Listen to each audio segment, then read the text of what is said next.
आजना बजना बजाइब घाट सजाइब हे। आजना बजना बजाइब घाट सजाइब हे। छठी मैया देली जे गोदी में लालना माता नटू नचाइब हे। छठी मैया देली जे गोदी में लालना माता नटू नचाइब हे। डोमिना बेटी बजाइब सुपबा मंगाइब हे। डोमिना बेटी बजाइब सुपबा मंगाइब हे। छठी मैया धोवाला गेहूँ पिसाइब ठेकुआ बनाइब हे।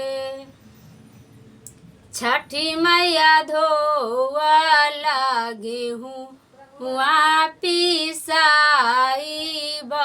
ठेकुआ बनाइब हे। केला के घौरा मंगाइब पियरी ओढ़ाएम हे। केला के घौर मंगाइब पियरी ओढ़ाइब हे। छठी मैया फला हरी सुरक्षित रखी ढला सजाइब हे। छठी मैया फला हरिया सुरक्षित रखी ढला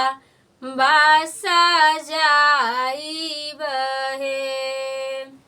जरी गेला कुल के रे दिया से नैना जुड़ाइब हे। जरी गेला कुल के दिया से नैना जुड़ाइब हे। छठी मैया लिखला पचराओ साई से सेवक से गवाइब हे।